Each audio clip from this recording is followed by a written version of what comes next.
là l'élève de la tempérance. Et le Saint-Esprit ajoute pour garder la foi. Est-ce que tu as perdu la foi ou tu la gardes? Pour garder la foi. Est-ce que les circonstances n'ont pas arraché le mardi? Les circonstances ne t'ont pas arraché jeudi. Et les autres sont arrivés à toute une semaine. Si l'absent il est à l'aise. Que Dieu bénisse ceux qui ne peuvent plus s'absenter même un jour. Si l'absent il est malade.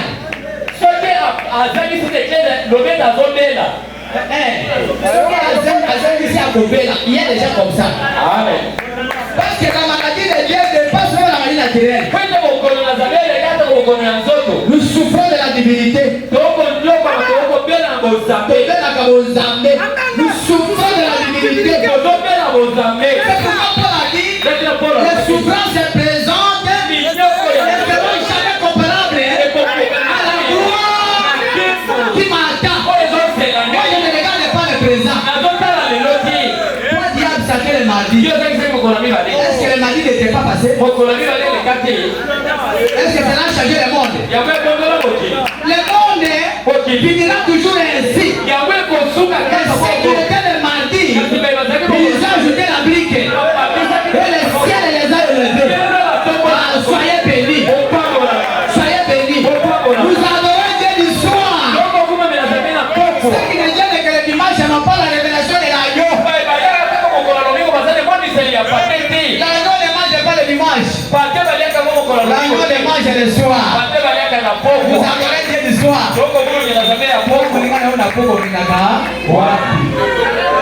Question. Napoko kinaka wapi? Napoko yo kinaka wapi? Tunaye. Napoko kinaka wapi? Bamene keye. Voyez ce que les gars doivent faire à cet âge. Il a multiplié les responsabilités. Il a multiplié les responsabilités. Vous avez combien de têtes de ressources humaines? Quand vous entrez dans les ressources, est-ce que vous créez l'espace pour la foi? Est-ce que vous créez est-ce que toi tu cherches un espace pour ta foi? Quand tu cherches le boulot, est-ce que tu cherches un espace pour la foi? C'est comme une soeur qui est venue me dire. Il passait. Je manque le boulot. Il n'y a qu'un seul endroit qu'on m'a agréé. C'est dans un hôtel. J'avais dit le seul ne peut pas travailler dans un hôtel. De préférence, c'est mourir d'abord comme ça, famille. Qu'elle allait travailler à l'hôtel. Ça c'est quoi? C'est payer chemin à la foi. Au milieu de la crise, et vous donnez la foi, la possibilité de passer. Est-ce que tu n'as pas étouffé la foi?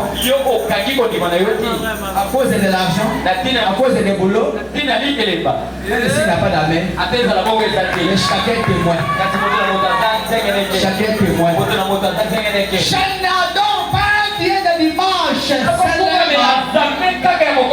Le dimanche c'est la loi. La loi, tout le monde écrit la loi. Même les policiers écrivent la loi. Hein? Mais la révélation, c'est automatique. C'est pourquoi le dimanche, c'est pour le mélanger. Mais le soir, il n'y a que les Hébreux qui connaissent l'agneau. La lumière du soir paraîtra. Qu'est-ce qu'ils comprennent les amens? Est-ce que ma prédication est compliquée? Est-ce que c'est simple? Les circonstances. Regardez même l'actuelle circonstance que nous avons. L'achat parcelle. Combien ont rétracté? Combien ont rétracté déjà?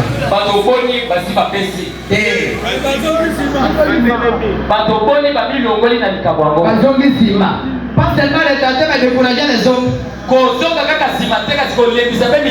Ils ont considéré les circonstances du pays. On nous empêche d'entrer à Gombe. Frère, nous, le gouvernement ne nous gère pas ici. Nous sommes gérés par la volonté de Dieu. Dans ce message, le frère du message a changé la décision du gouvernement. C'est parce que vous minimisez votre foi. Qui peut dire Amen? Qui peut dire Amen? Quand les gens se réunissent, ils sont capables de changer la décision du gouvernement afin de montrer à Dieu qu'ils ont la foi. Attendons pour le Seigneur. Amen. La chaîne est passée, il est donné. Il doit essayer de raison. Ok, là c'est Amana. Toujours des circonstances, mais températ. Tout droit. Est-ce que toi tu protèges ta foi? Tu as échoué, la foi fait naufrage. Que Dieu bénisse les enfants. Je sais qu'aujourd'hui, je n'aurai pas laissé l'enseigner. Heureusement, celle-là que j'avais raconté, cette abstenu le même jour jusqu'aujourd'hui. Que Dieu le bénisse. Cela montre que ce sont les enfants que Dieu va donner. J'aime comme ça.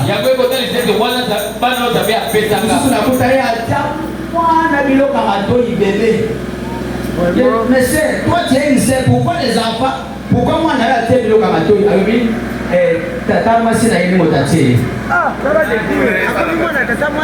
Comment tata moi ça va dire moi na bébé, il le kamato il me yo maman zo belisaye. Est-ce que ça là? Je vais entrer, je vais dans la coco tranga pour na yote na bébé soko le voler bilo boyo. Et ils sont comme ça. Faut avoir respecté ma foi. Cette enfant, j'ai prié au moment de sa naissance.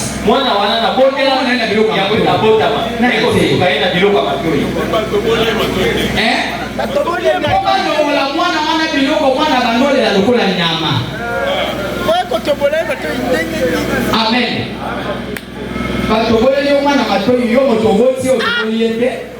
Mais quand moi c'est là que tu connais est-ce que tu as la foi?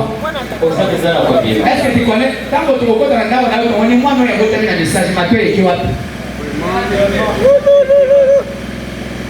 Amen. Musu sala libo ayena sande la kona ili pia na sande la kona badaliwe na kusande la te. Soko lo mwili kana kusande la te. Lukaka siko jina tezoa. Bana ko beta batu zamba sukaki mukolo wana limite ce kijabe alukina salona kashine desate mwana zona lina ko sambela te soki bazali oyo lokuli nanu te aya et le soir commence à chercher avec ko luka batu verni luka bango ba verni yango na limite ce kijabe na tiaki na verni no sa zo ta ba jere de dosi bate il faut ba luka soki nani disorba Luka bakolo verni tala musala yo sala acclamons pour le Seigneur. Comme je suis seul, même les hommes, les autres sectes, même les cheveux sont sains. Qui peut dire Amen? J'aime ces Amen là. Parce que le Saint-Esprit sait que c'est la vérité. Je parle pour l'atterrir quelque part. Est-ce que ça va? Amen. Combattre pour la foi. Qui a gardé sa foi? Qui n'a pas régné la foi ici? Une année ne paye pas la vie, mais il est calme. Il a perdu la foi à cause de l'argent. Dis-moi la différence entre Judas et toi.